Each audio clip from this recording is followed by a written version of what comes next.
Welcome to Tower Technicians. What if you could hang out with experienced tower technicians, industry leaders, and decision makers? Ask them about their experiences, habits, concerns, and frustrations. Then, take an insight or two to guide your own career growth. Each week, Darren Wagner shares an in-depth look at the lives of people in wireless telecom who are always working hard to close the digital divide. His hope is to show you how you can stay safe, grow your career, and reach your fullest potential within the industry. DW is an experienced tower technician who has become an industry leader over the last 3 decades. His goal is to bridge the gap between tower technicians and decision makers within wireless telecom. Now, here's DW. All right, DW back here with another episode. And this one's a good one. But let me acknowledge something real quick. You've heard me talk about this so many times before. And it's about ego. Don't let your ego limit you, right? Just when you think that you got it licked, just when you think you know how to get it done, something else comes up, creeps up, and it's a learning lesson for you. Well, that's what happened to us in this episode. We're new at this podcast thing. We only, 10 episodes into it. And we had an audio issue in this particular episode. And so I wanted to acknowledge that early on and let you guys know that the audio is not as clear as what I like it. The problem is I had to decide whether to publish this episode with distorted audio or sacrifice the interview because I feel like this interview was so important. It's such a great example, such a success story. And I chose to go ahead and publish this one because I feel like the content is so much more valuable than the little distraction of the distorted audio. So I think you'll agree as well. So just wanted to let you guys know that this is an awesome guy in the industry. His name's Kenny Blakeslee. He's a true success story. Started at the bottom and he's made his way all the way up and he's got his company and he's a perfect example for people who are up and coming in the industry of what you can achieve. And he's still got a long way to go. He's still building. He's still improving. You'll hear from him. And it's an awesome example of what you guys can strive to be. So check it out. All right. Welcome back to another episode of Tower Technicians. I'm here with my Arete brother, Kenny Blakeslee. Shout out to Ed and Andy for Arete because I'm finally starting to meet some people as part of this great community. This is another example of someone who's very successful and just another example of why people should join Arete. But we're here to talk about our industry and what we can do to bridge the gap between the workforce, contractors, and industry leaders here in wireless telecom. And so, Kenny Blakeslee, why don't you tell us a little bit about yourself? Yeah, thanks for having me. It's always good to meet up with an RTA brother, and especially one from the tower industry. Yeah. Only met a couple of them, a handful of them. I've never met any of them in person in terms of the RTA brothers that are in the tower community. So, actually, I got off on a diatribe there. What were you asking me? Tell you a little bit about myself and the company? Yeah. So I've been in the industry since 2005. I went into the Navy straight out of high school, and got in the industry in 2005 as soon as I got out. My dad was in the industry. He's been in the industry since the 90s, climbing towers. So I've been around it since I was young and never intended to stay in the industry. It was supposed to just be a summer job before I moved back down south. And then, it's addicting. It's sticky. So I never left. And then here I am now. And I started Apex in 2010, Apex Site Solutions. And, we started with just myself and a couple people building sites. I was working as a PM for another company, subcontracting a lot of work, and there was just no good subcontractors out there at the time that people were subbing to. It was embarrassing, the work they were doing, right? So I said, listen, I'm going to go get my contractor's license. You guys start subbing stuff to me. At least you have one good contractor there, because I love building, and I said, I'll do good, clean closeouts for you. I won't embarrass you. Then you got one contractor that you can trust. And so it was just me and a couple other people building sites. And then we got more work, hired more people, got more work, hired more people. And I never intended to have a big company, but all of a sudden you look up and you got about 20 people and you realize, oh, this is actually a business. This is a company organization, if you will. Yeah. I got to figure this out. I wasn't doing anything intentionally at that point, right? And so it took a long time. It took a lot of stumbles, but we've grown. We've worked through those growing pains and learned from the things that I was doing poorly early on. And now, we're hitting our stride, and I'm proud of what we're building. And we're about 120 people now, and continuing to grow and expand. And pretty proud of, like I said, the culture that we're building and the mentality that we're building and the careers that we're giving to our folks. Yeah. You had to put one thing on what has worked for you as far as made you successful. What would that be? I know you talk about this, but it's honestly an obsession with getting better over time, with personal development, with analyzing holes in my game, analyzing holes in the company, and trying to get better. I talk about 1% better every day, all the time, to the point where people roll their eyes a little bit, or people, they repeat it back to me, almost in a joking manner. But to me, that's when it works, right? Like, you got to say it enough that it's all okay. We get it. Yeah. All right. Well, now you're starting to get it. Yeah. But exactly. Yeah. So it's really been that. It's been just passion, wanting to do great, and figuring it out as I go, and tenacity also, because the bottom line is I was a garbage leader for a long time. I wasn't prepared to be a leader of a whole lot of people and lead an organization. I had to figure it out as I went. So acknowledging those problems and then attacking those problems with tenacity and trying to fix them, so just obsessing with getting better. And we're still doing that. By no means are we perfect. We got a long ways to go. I guess you never get to perfection, right? We'll continue to chase it, but just always trying to find those holes in the game and patching them up and fixing them and moving forward. Yeah. That's right in line with kind of what I say, constantly trying to pursue personal excellence, and when you're on that pursuit, you exude that to those who are around you, and then they get on board, and then you've built an awesome culture. You've grown over the years, and you've got a really good business going. So it's a reflection of you. It all starts with you, right? So your culture, your organization, the people who follow you they're going to follow you in the manner in which you lead. So, and I can attest to that, because like I said, 5-6 years in, we were nowhere near the organization we are now. We had a lot of people coming in that were excited about the industry, and about 18 months later, they were leaving us. We were chewing them up and spitting them out. Wasn't a whole lot of gratitude and appreciation towards those people. There was a whole lot of get it done, go harder, it's never good enough. And that's the other side of that. Always looking for improvement is you also have to celebrate the stuff that is going well. So you got to balance that accountability and that quest for growth with loving on people when they are doing good. Because if it's never good enough, because you can always improve, that starts to wear people down, right? So it's not that it's not good enough. It's just, hey, we can get better, right? Exactly. So loving on people that are growing, loving on people that are doing good, meeting people where they're at. You got guys that come in, guys and gals that don't know how to read a tape measure, never swung a hammer, never climbed a ladder, and so, and then you get other people that have all kinds of experience and come in and they pick it right up. But you got to meet them where they're at, and not everybody has the same background. But the bottom line is, back to the point, 5 or 6 years in, the culture was toxic. It wasn't healthy, and that was a reflection of me then. Yeah. And then I realized it. It took me way too long to realize it, to be honest with you. But hey, I realized it. And then we started working on it. And it took a lot of work to fix a bad culture. You don't just snap your fingers. You don't just come in and say something one day. It took years to clean it up. And, we're still cleaning some of that stuff up. But we've really gotten over the hump. And the people that are joining the team now feel that.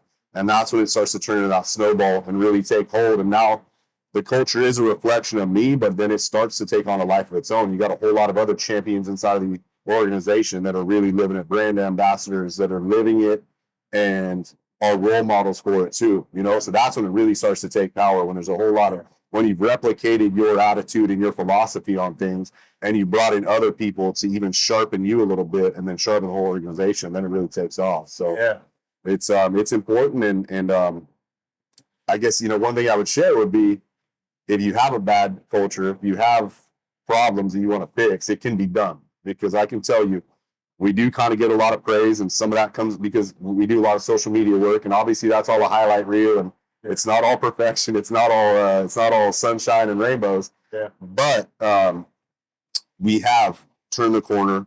I'm very proud of what we built in terms of our culture, and that's coming out of a really toxic, bad culture. So the work, you got to put in the work, you got to put in the elbow grease, and it's not going to happen overnight, but you can fix that problem. You know? Well, it's good that you was able to identify that and turn the corner, put the right things in place, and now you've got so much to be proud of. And I just appreciate even having this interview with you because, man, you've earned so much respect in the industry from industry leaders that, people use you as an example. So I appreciate that. Well, I appreciate that too. And like I said, don't believe everything you see on social media. Yeah. I always try to stress that to everybody, but I'm glad. I'm glad. I've seen a lot of people catch on to it too. I hear a lot of people talking more about these types of things and working on these things, talking about core values and things like that. Yeah. And that makes me happy because, this industry has tons of opportunity, tons of growth opportunity. We're constantly beating our heads against the wall about workforce development, about the shortage of people and everything else. And so it's on all of us together to try to improve the overall culture of our industry. We're at the NATE conference right now. And NATE, the association, has done a tremendous job over the last decade of kind of reshaping their brand and their image as well to help push a lot of this stuff forward and just make this industry a much better place to work. You've been here a long time. Yeah. This isn't what it was 15, 20, 30 years ago. It was a rough industry. It was rough around the edges. And think about it. We got people climbing, thousands of feet in the air. There's a certain breed of people that are really drawn to that, right? And so it was rough around the edges for quite a while. Yeah. But I think as an industry, we've done a good job of also kind of correcting them. You got to have those adrenaline-seeking junkies, and that's great to have. But we also got to help them to make better decisions as well, and not be always seeking adrenaline. Understand this has to be done safely, and it has to be done in a healthy manner. It can't always be 20-hour days and months on the road. We got to make this so that people actually can be in this industry for the long haul, and it's good for their family, it's good for their work-life balance, and they can build a future that they're proud of. Raise their awareness of the bigger picture. Yeah, it's not all about making that dollar. It's the bigger picture. Absolutely. So absolutely. When did you start to? I'm sorry to turn it on you, but when did you start to? I mean, I'm sure you've always kind of had that obsession with personal growth and development and chasing excellence, but do you feel like you've always had that inside of your company? Do you feel like it took a while for you to kind of to instill that? Very similar story to you. When I first started, it was just, I started in the industry in '94, and I was working for a carrier at the time. Then I went to go work for another carrier, and in 2005, I started my company. And when I left the carrier, it was corporate America, big company. I thought, you know what? I've been working for this big company. I'm in management. I'm managing the entire region. There's no further. I can't go any higher in this region. I have to relocate, and I didn't really want to relocate. So, but I have all the contacts. I got all the skills to be able to run a business. And so I'm going to go out on my own and start my own company. Well, that was craziness because I had actually no clue what the fuck I was doing, quite honestly. Yeah. Looking back. Yeah.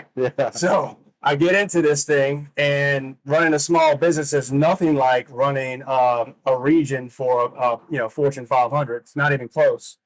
You don't have nowhere near the amount of resources that it takes to do it. So that's a big thing. Anyway, I scratched and struggled and worked through it. But you're right. In the beginning, it was a different environment in the beginning because I didn't realize how important it was to build a good culture. And so we went through our share of growing pains, but probably over the past, I would say 7 or 8 years, I really started focusing on culture and have seen the results. And when I'm like, what do I need to do to get my company to the next level? Well, I recognized, and I started doing a lot of research and listening to podcasts and everything else. I recognized it started with me, right? So first thing I got to do is start figuring out, all right, if I want to bring my company to the next level, I need to bring myself to the next level. So started taking it personally. You know, if I want my employees to do X, Y, and Z, if I want my employees to take it serious on being on time, then I got to fucking be on time. You know, lead by example. So it started with me and continuously just building from there, and always pursuing excellence. And if I feel, I know that I'm never going to achieve perfection, but if I'm always pursuing excellence, I know that people who are following me are going to continuously improve as well. So that's kind of how it fell out for me. Makes sense. Yeah, that's one thing that we find is a lot of people, when they first join the team, don't quite understand what it is to always be chasing that perfection, chasing excellence. And so they can get, when they first come in and experience accountability or just a 1% better every day mentality, where, hey, that went good. How can it go better? And, I appreciate that it went good, but let's dive into it a little bit too. Yeah. Let's debrief on that job and let's figure out the little things that can be tweaked and improved moving forward. It's a little bit of a culture shock for a lot of people. And wait a second, what did I do wrong? Or, they want to get a little defensive, and you have to break down those barriers, make sure they understand that this is a safe conversation, this is a safe place. Right. You did a tremendous job. We're not judging any of that, but let's also continue to find holes. And that's how you get very, very sharp. And so that's a project. A lot of times we have people join the team because their instant reaction is, wait a second, I thought I just did a good job. Right. You did a tremendous job. It's changed their mindset.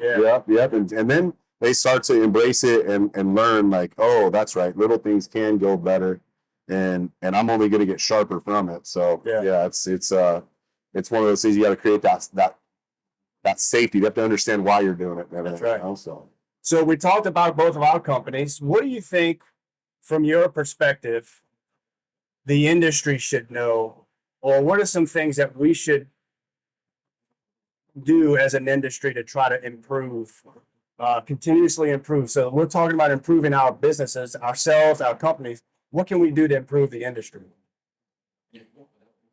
So obviously a lot of things, right? Not criticizing the industry, but just having that brain where there's like always things we can fix. But I think, I was on a panel on Monday, and I think one of my parting messages was we do have a shortage of people in the industry. We got a whole lot of opportunity in front of us. And that, for me, that's one of the exciting things. What this industry did for me was allow me to build a future for my family and a lifestyle for my family that's beyond my wildest dreams. And that's why I'm passionate about. Our company mission is to transform lives by providing growth and development opportunities that empower our tribe.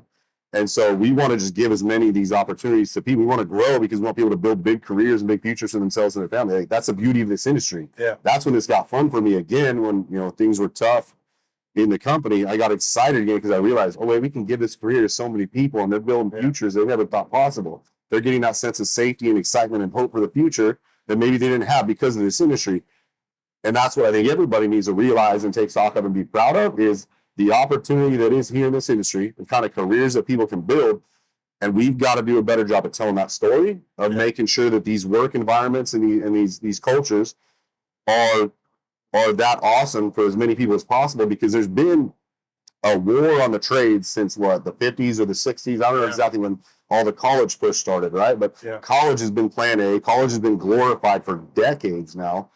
And the trades were kind of demonized. They were looked down upon. But here's the deal. People going into college right now are going 6 figures into debt and coming out and getting a job that's paying them $50K a year. Yeah. So they're having trouble even paying off their student loans.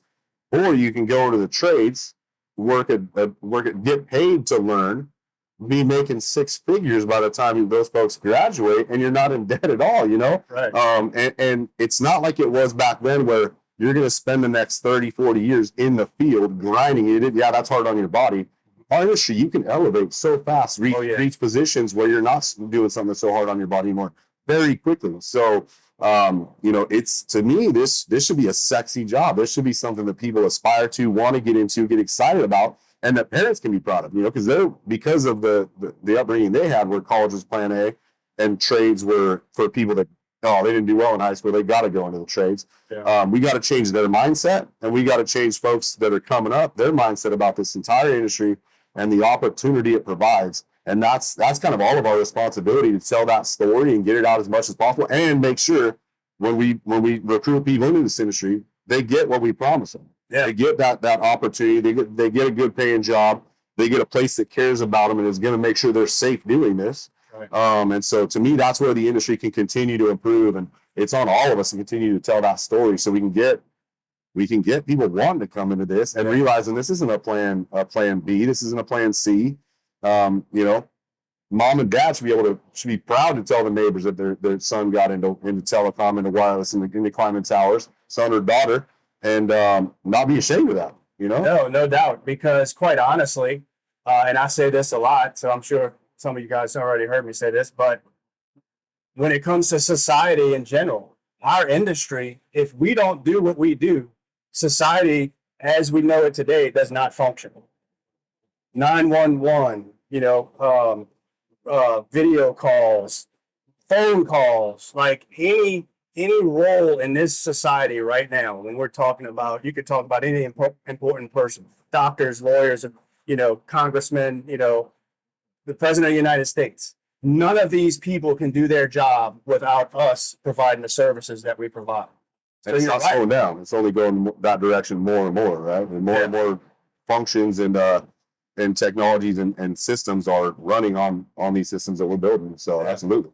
Yeah. So, I mean, what we do, we should be proud of, and it's up to us to continue to tell that story. So I'm very much on board with that. Yeah, absolutely. Absolutely. Good deal, man. I appreciate the time you spent with us. We've been at Nate Unite this week, and it's been a long week, and we've learned a lot, and we've met a lot of people. So, and I just appreciate the time that you took out to spend some time and just talk to me today. Thanks for having me on, man. It's an honor. And, this conference, too, is an indication of the way this industry is changing, the way it's growing, the professionalism that it's reaching. And so appreciate Nate and everything they're doing to push that forward, and guys like you that are, like-minded and taking the RTA core values and, making them your own and everything else. And, RTA, I don't want to make this an ad for RTA, but we say we're a force for good. And so it's up to us to represent it well and make sure we are out here, pushing the right values and the right things, the right mindsets, right? That's right. So appreciate you, man. It's been awesome to spend time with you. Good deal, man. Thanks. Appreciate it.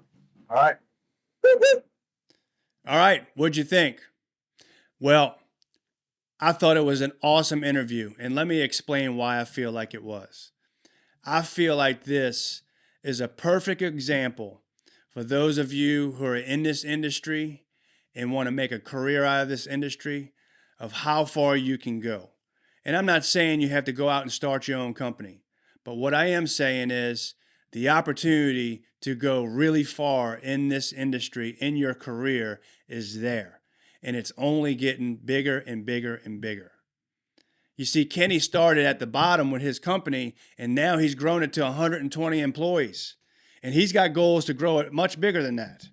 And I asked him, okay, what does it take for you to grow a company and be successful like that over the years? And you heard him talk about it takes passion, it takes tenacity. I always have to look at improving myself all the time, continuously focused on personal growth, right? He also said something that was profound to me. I always have to find the holes in my game, is what he said. And so that's an interesting concept, because it's easy to pat yourself on the back when you win. It's easy to pat yourself on the back when you do well. It's easy to pat yourself on the back when you get recognized. But it's a little bit harder, takes a little bit more character to look at yourself in the mirror and say, where are the holes? Where are the things that I can improve? And you heard him say that's what he does.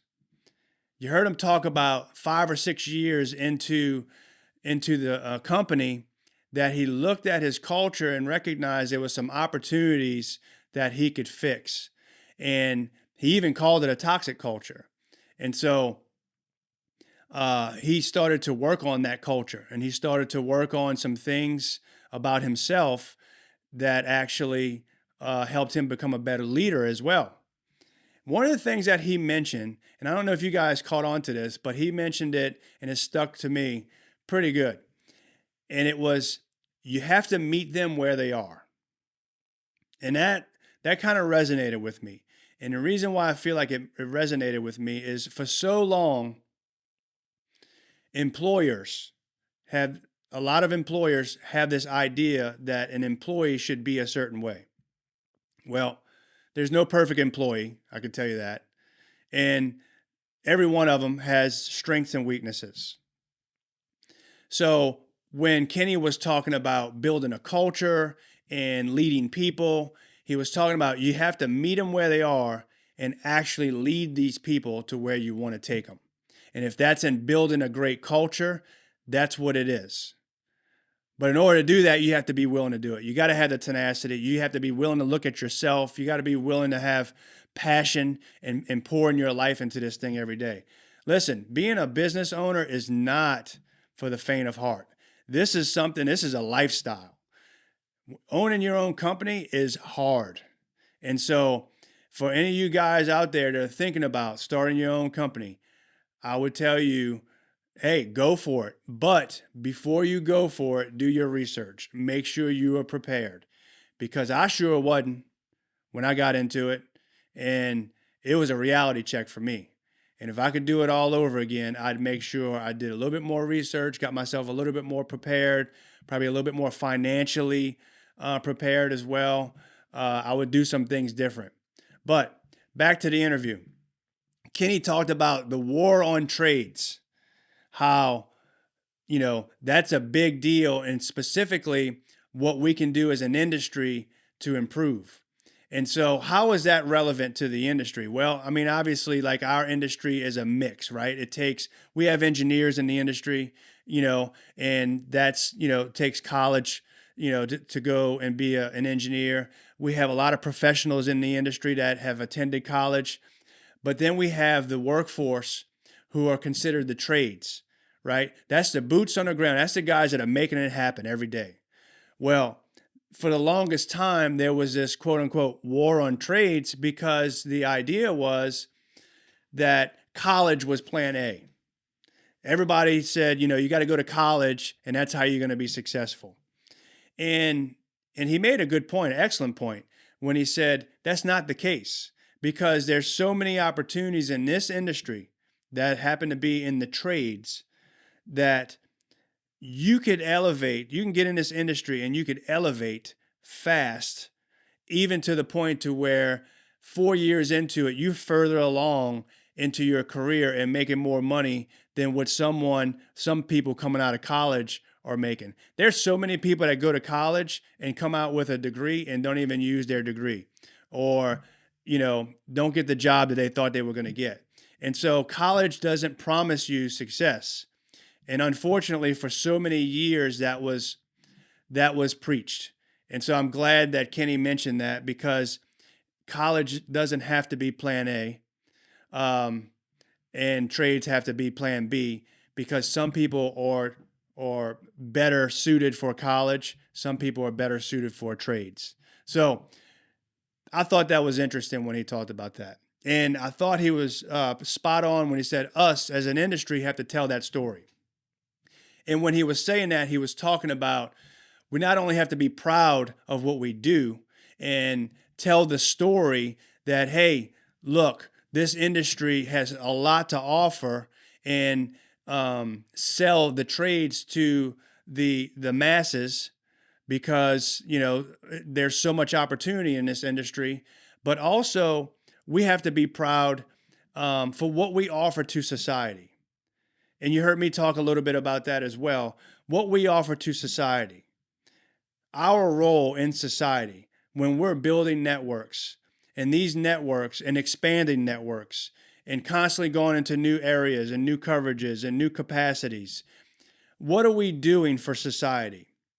Well, I'll tell you what we're doing. First of all, let's start with first responders. Let's start with them.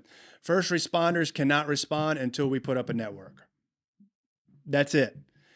When someone calls 911 from their cell phone, they have to have a network in order to be able to connect, period.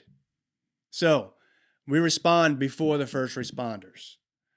You call 911, you want an ambulance, you want a policeman, you want a fire truck to come, you need a cell phone. You need some type of way to get in touch with 911, okay? So that's first thing.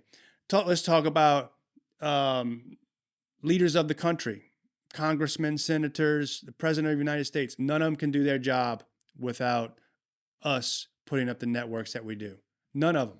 Doctors, lawyers. There's nothing that we don't touch in society nowadays. We allow text messaging, we allow phone calls, we allow social media, we allow internet surfing, we allow apps. I mean, there's just so many things that depend on us as an industry. So we should be proud of that.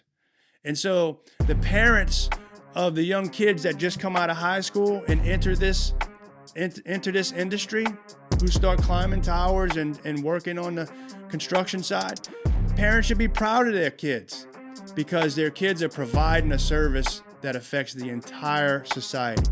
So I think that is worth talking about, and I'm glad that Kenny mentioned that.